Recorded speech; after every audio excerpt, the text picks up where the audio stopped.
Welcome to another episode of Come Together.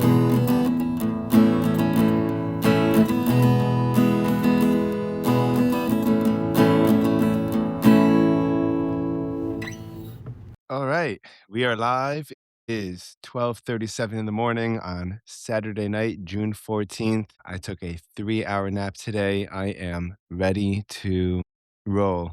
A lot going on. Had a lot of fun in the last couple of episodes. I'm pulling up my people have been yelling at me lately for using my phone during the podcast, and I don't care. I try not to do it that often, though. Daniel Schiff, Jeff Rogg, Pete Turner, Morris Fiorina, and Gabe Zhu are the last five. Gabe Zhu is a plasma physicist. We talk about plasma and space, and a lot of his research has to do with space application of plasma science. Plasma is a state like liquid, solid, gas, and plasma is the fourth. We talk about how it could be used to clean water, how it could be used to help generate or accelerate how quickly agricultural production can occur. And all of this is obviously going to be very important in case we need to do it in places outside of Earth or even on Earth in a more effective or efficient or cheap economical way. We also talked a little bit about just some of his observations as a scientist watching the congressional hearings on UAPs, and he noticed some plasma like descriptions rather, excuse me, that he thought made sense looking at looking at it through the lens of plasma science that I think other people would have been a little bit more mystified by. Like the way he described what seemed like a liquid type of running almost lava-like source of energy hovering on the platforms or on the UAPs or UFOs. That's he goes that's a description of really plasma or a certain type of plasma. And yeah, you should listen to the episode Science Series 8 if you haven't heard it and that sounds interesting to you. Morris Fiorina, episode 156. He and I talk about political instability, some political history, the impact of journalism and media on politics, and had a lot of fun with that. He's some amazing stories, and he's a Stanford professor of political science and senior fellow at the Hoover Institution. Then I had Pete Turner, who is a Middle Eastern spy, host of a Break It Down Show podcast, which is another big show that has I think over 800 or 900 episodes, some great content on there. And he had some amazing stories about being a spy and getting intelligence in the Middle East for the 20 years Middle Eastern wars from 2000, the early 2000s until around 2020. Then I had Jeff Rogg, who's an American military and intelligence historian, and he was a lot of fun because I liked him a lot. I don't think I agreed with a bunch of what he said.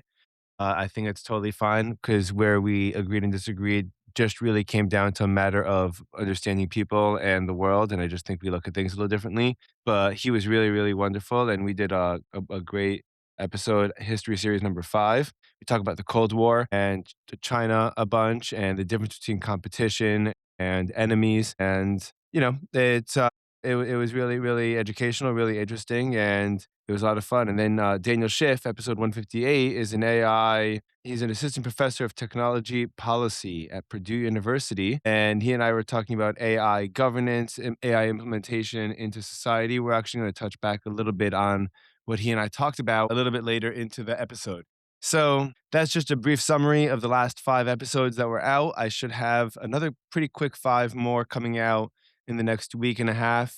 Fingers I don't want to jinx anything, fingers crossed, but the schedule is looking full, thank God. And I have a couple of ideas that I'm trying to put into play to really ramp up the podcast, ramp up the exposure, ramp up the guests that we have on. And I'm really, really excited about making this happen. So keep an eye out for that. That's going to be definitely coming up soon.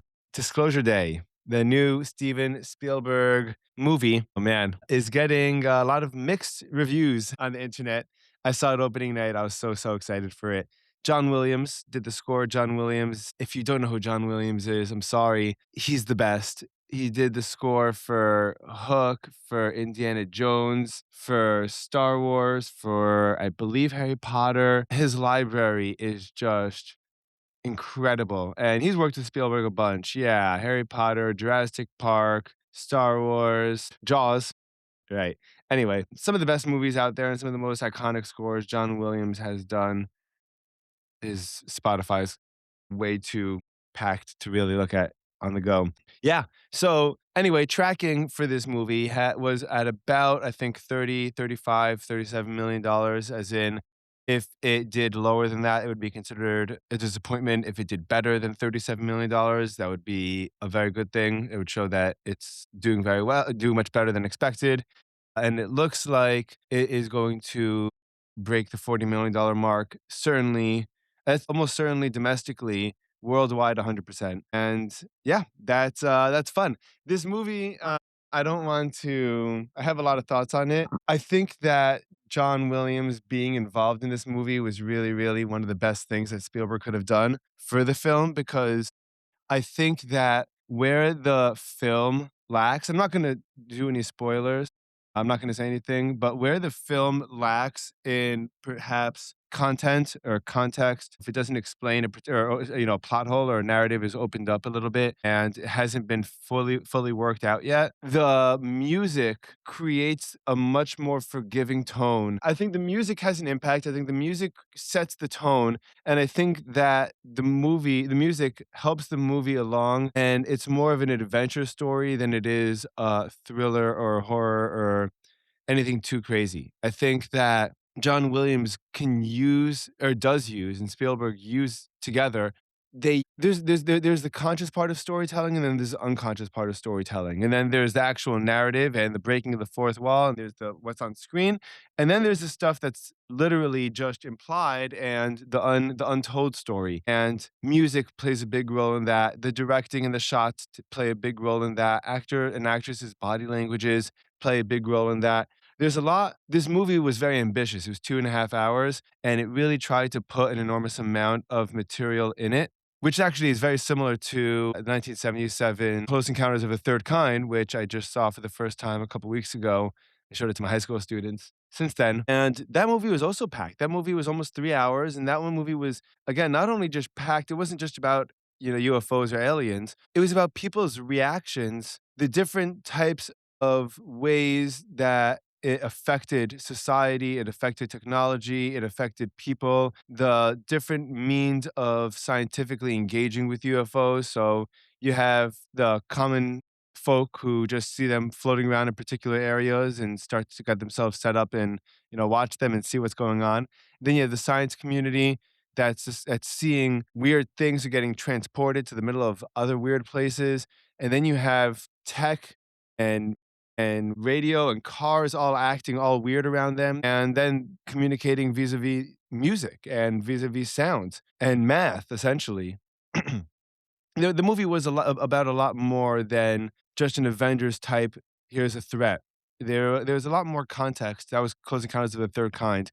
And Disclosure Day is almost as ambitious in a very similar way, but I think that there's so much there that there was too many plot holes to possibly open, and so Spielberg essentially uses, and this doesn't really spoil anything, but uses a physical object to basically represent all of the science behind the alien technology. This advanced capability technology, whether it's alien or humans or time travelers or whatever you want to call it, whatever these things are, because the movie doesn't go into that. Yeah, I thought that the movie was really, really great. It had a really, really fun spirit of it had the feeling of being a fairy tale. It had the feeling of being, dare I say, an instant classic, and I'm gonna say it because I really think this is. I think that this is gonna be a cult movie that people love, that this could be a family type of movie because again, the tone, that there's so much fun comedy, there's so much adventure, there's so much humor sprinkled in, even in the most intense of moments. And the moments that are intense aren't intense because they're scary. They're intense because hey everyone, real quick, if you're enjoying the show, click subscribe and rate the show 5 stars. Helps a ton. Thanks so much. They feel genuinely like Spielberg's talking to you. Hey you, hey you, and you in your seat, and you at home, and this is as close as it could possibly get to what you would call propaganda or a psyop. And I'm gonna get into that in a minute as soon as I get some water. I'm not sure whether to get straight into the Steven Spielberg shtick or the UFO drop first. I think I'm gonna circle back on Steven Spielberg. and talk about the fact that so Disclosure Day came out on Thursday night. Friday morning, there was a new UFO document dump by the Department of War. Department of War is the government they're on the government website, war.gov/UFO, I believe, or UAP, something like that. And I read through actually a couple of very interesting documents. I'm more interested in the older documents from the 50s and 60s and even earlier than that. And part of the reason why is it's much more difficult, I think, to make things up back then. On one hand, technology was worse. On the other hand, the attempts for kind of fakes and spoofs and whatever is, I think the footage that you get and the documentation that's going on, I don't think there was as much, and maybe I'm wrong, I certainly could be, but it doesn't feel like there was as much interference with with the official documentation as there probably would be today. I would imagine. I don't know. It feels that way. Maybe I'm just being optimistic. So I was reading from this 1952, 1953. I guess, this document portfolio that was submitted, and it was about UAPs by the CIA. Had a scientific board to discuss the UAP or to examine and discuss the UAP topic. And the people that are copied on this shows that this is no joke. The Secretary of Defense, the President's Office, the National Security Council, the Air Force, everyone is being briefed about UFOs since the 1950s. So whatever this is, it doesn't have to be extraterrestrial life necessarily. It doesn't have, because and I wanted to get back to this at another point, but there was some very interesting German and South American reports on UFOs dating back to the 50s too. So this isn't just an American phenomenon. This is a global phenomenon that have been noticing, and everyone seems to be thinking the same thing, which is so interesting. According to this 1952, 1953 document, and if you go to war.gov/UFO, it's one of the first couple of documents on the first page. It says 1952, 1953 scientific response or something similar to that. And it says that we're not really afraid of the UFOs in a military sense. They don't seem to wish any kind of harm on us. What it will do, however, the potential threat that comes from UFOs, on the other hand, and this is since the 50s again, is this might lower people's trust in institutions. This might cause mass hysteria. This could lead to a lot of crazy people taking advantage of these flying saucer sightings, what they were calling them, and basically could cause mass destabilization, was the real concern. They seemed pretty convinced that this wasn't any other country that they know of that was that advanced. So it was either the US acting on the US as the US, or their intelligence, the CIA's intelligence in the 50s, was wrong. And the CIA was pretty nascent in the 50s. It was only, I think, created in the late 40s, I think 47 or 48. So they're only a couple of years old at this point. They evolved from the OSS, but they didn't seem to think that anyone else on the planet was capable of this kind of of this kind of travel. And so they wanted to start a policy of education and debunking. And basically, in order to maintain the status quo, to make a coordinated, concerted effort to make sure that that UFO stories could be debunked. And what's interesting is within the file that said there was a bunch of sightings. Almost all of them were debunked, except for 20 of them. Is basically what they said. That for 20 of them, they have no. They were all baffled. And this was obviously. I mean, if you're thinking about who's copied on this, again, the Secretary of Defense, the President's Office, National Security Advisor, the Air Force. If you're thinking about all these people that are part of this, that are getting briefed on this, these are people. They know everything there is to know about everything there is to know.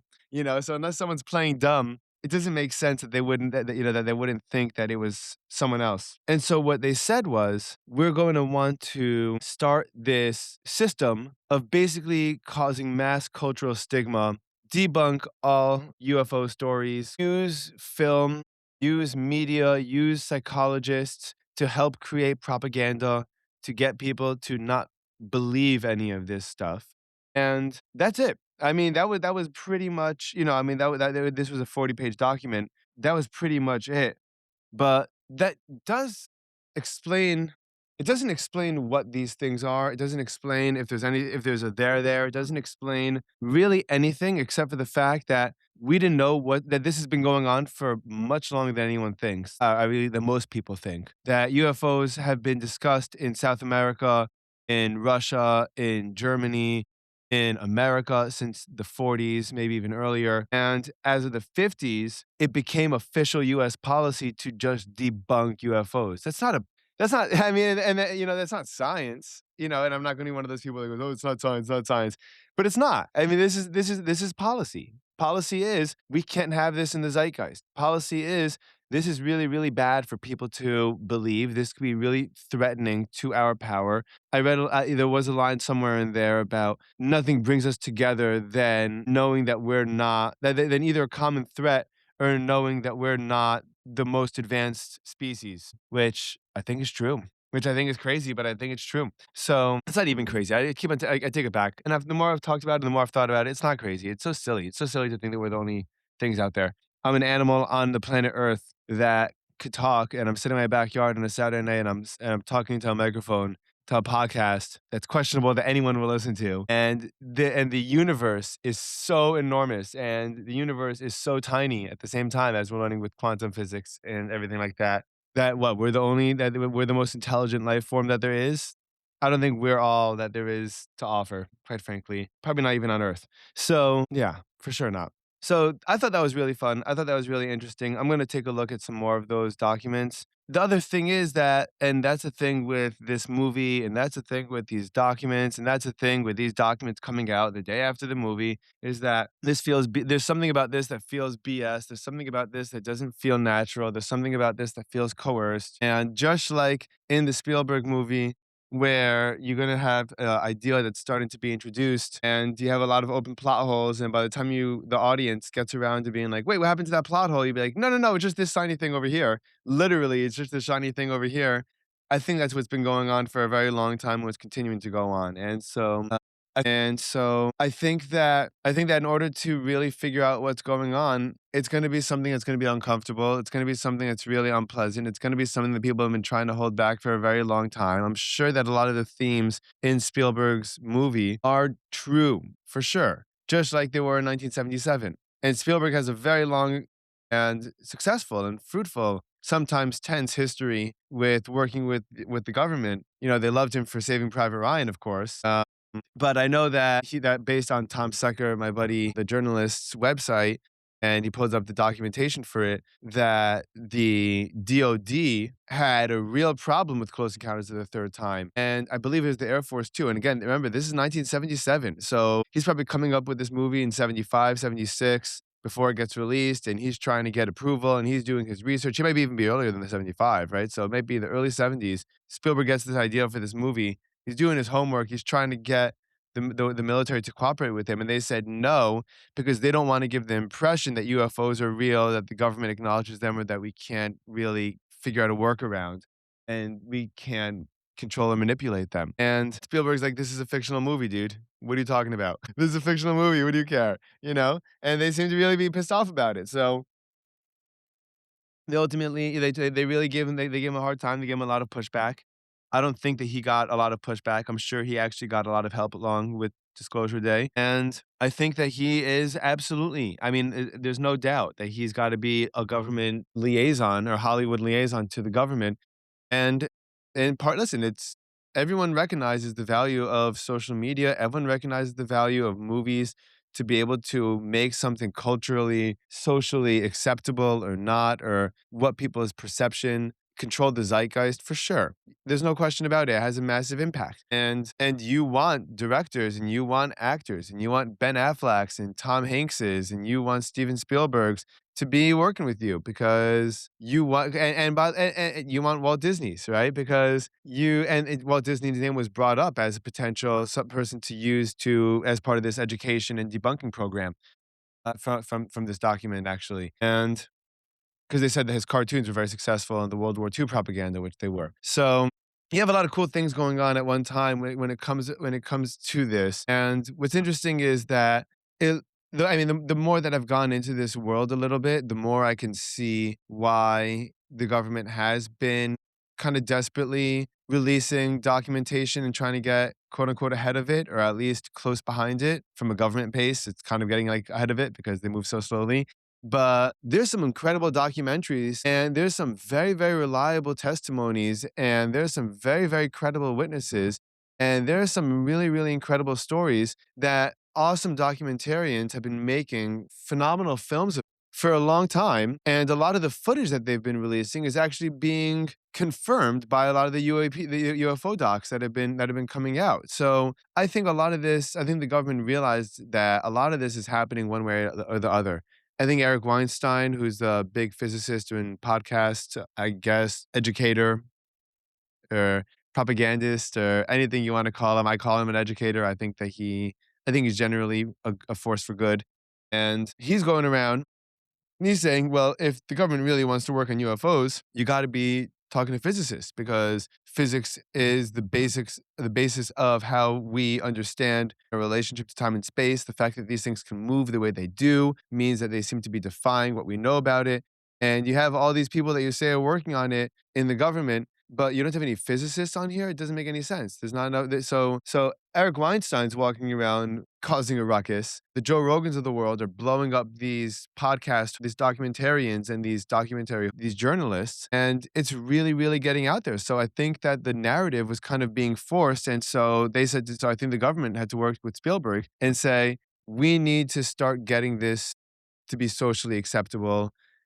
Neil deGrasse Tyson is starting to walk around. Hal Puthoff, who has been involved in all sorts of insane science, including remote viewing and this crazy laser technology and UAPs, and I mean, and mind control and using your mind to bend spoons and stuff like that. His name is Hal Puthoff. Look him up. He's been closely working with the government for many years, and since I think at least the 50s, 60s, something like that. Hal Puthoff. Yeah, he's still he popped up all over the place now. And now he's going on places like Diary of a CEO, and now he's going on more mainstream news places like Fox News. And people are like, "Oh, well, maybe there's, and it's funny because the government or whoever is deciding that Hal Puthoff could walk around talking about UFOs and the type of alien bodies that we received. The same people that decided that he wasn't credible to begin with for the last 30 years didn't even decide to put a new face on the movement, or like a new face of the institution. They just kept the same guy and just started putting him on mainstream shows, which I thought is so hysterical. I don't know. I don't, like if you're gonna like, you might want to rebrand. Maybe Neil deGrasse Tyson's gonna be your new guy now, or you got a new scientist out of Stanford, or cool hip guy that might have his own podcast already or his own presence already. And hey, you're gonna be our liaison to the public. But they took the same guy that they spent 30 years discrediting or 40 years discrediting, and they just said, "Yeah, actually, you're kind of legit now. We're gonna roll with you." I think that's pretty funny. Another thing that's really important, probably the most important thing that I read about this 1952-53 document, is that the government described being aware of the fact that there were independent research groups going on and named a couple of them that were scattered throughout America. And they said it's very important that we perpetrate these groups and that we sabotage them from the inside. We could feed them wrong information, whatever we need to do. We cannot allow them to get to the truth, and we need to control the narrative. That's the perspective that has been the policy since the 50s. And just today, the infamous, depending what you think of him, Avi Loeb is a Harvard scientist, I think astronomer, was just named the head of a government UFO task force or extraterrestrial life. Important announcement. I'll be leading a UAP Science Advisory Council to the U.S. government.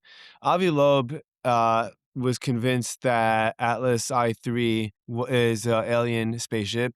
Avi Loeb is a big believer in extraterrestrial life, but he's also a little bit of a sensationalist, in my opinion. I don't really trust him.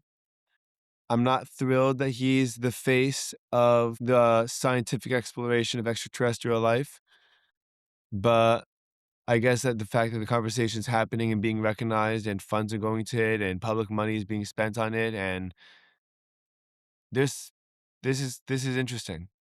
This is interesting. So Yeah, that I think is it for the UAP disclosure day topic. Psych. It's not. Because Elon Musk is now a trillionaire, and he has IPO'd SpaceX, which is pretty freaking awesome. I know it has all sorts of crazy economic potential ramifications.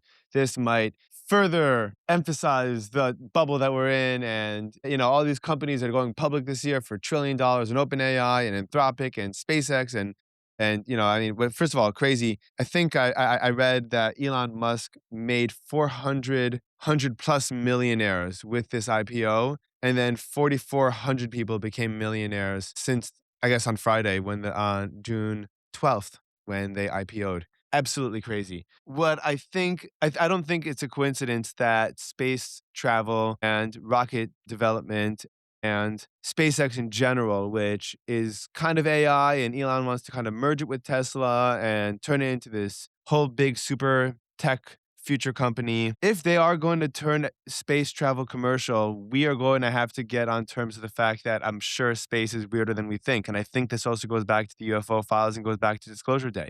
I think that the more people start going into space, and there are a lot of weird reports about weird things that we see in space. And yeah, you could chalk a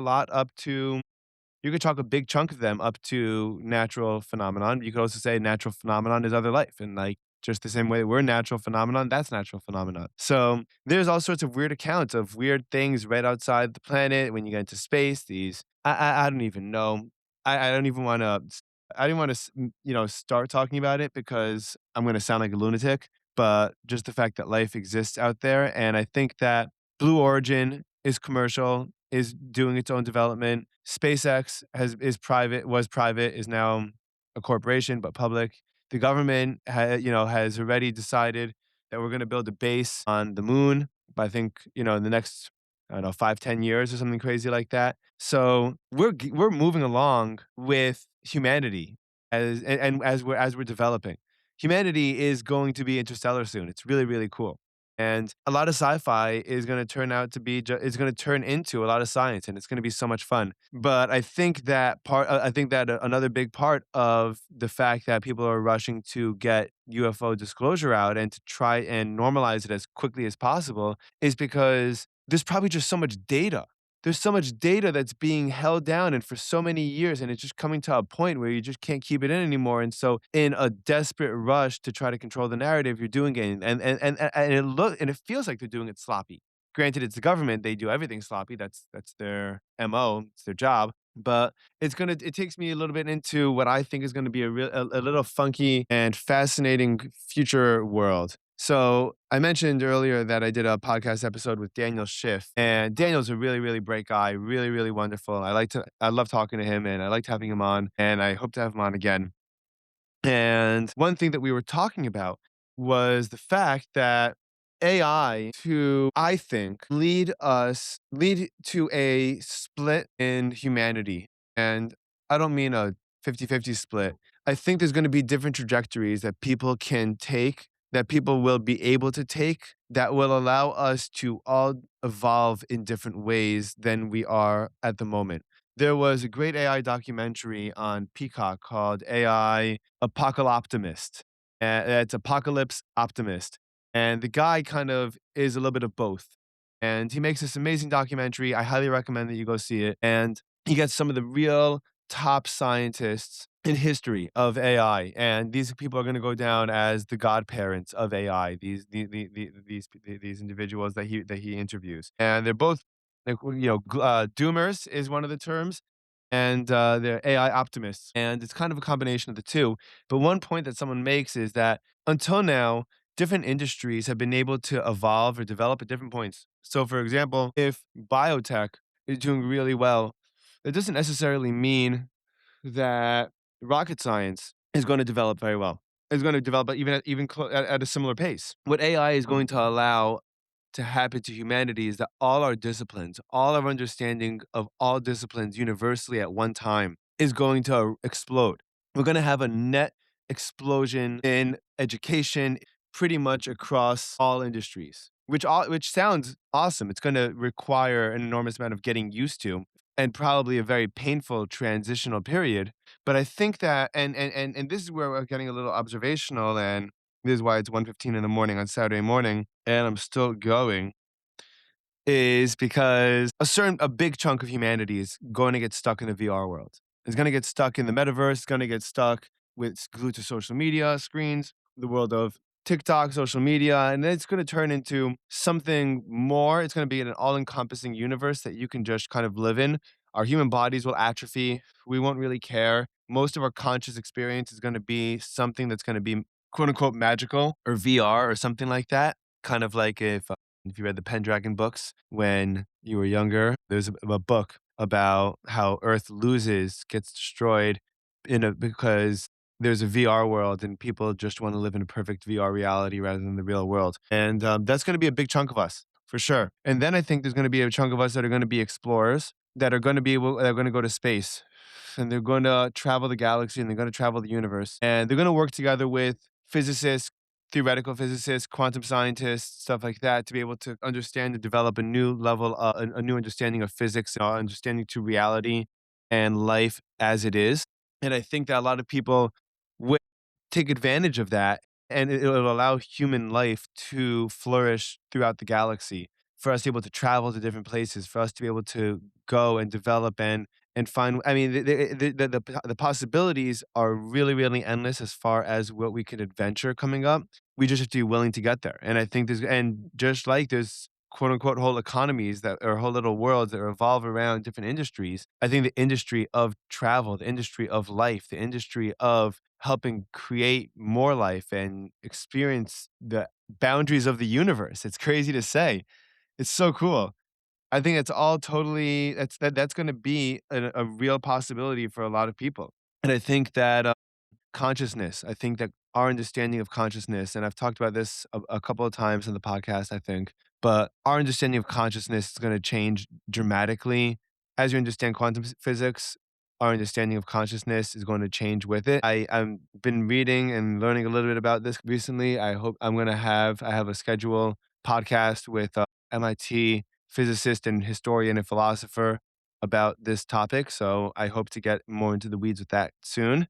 I'm really excited about that. And then it's gonna be preservation. And then we're gonna have to, and this has always been the human thing. The human spirit is a combination of adventure and preservation. We like to go out, but we like to protect our homes. And it's important that we have a home. And I think that Earth is going to be something that we really are going to value and protect. And using humanity's consciousness, awareness, using science, using the laws of nature at our disposal in a way that as far as we know, nothing else is able to do, or at least not on Earth, that we've been able to see or really get pictures of or nail down. We're going to be able to do amazing things to preserve Earth. And it's going to be really, really, really cool. And I think that there's going to be just different. I think that humanity is gonna really just become so diverse. What are the people that grow up in a space station? How do they physically develop?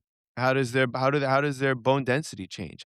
I don't know how it works. So we're in for some really, really exciting times. Humanity is at a crossroads, but I think that what's really cool is that we each have a choice as to which of the roads we want to take.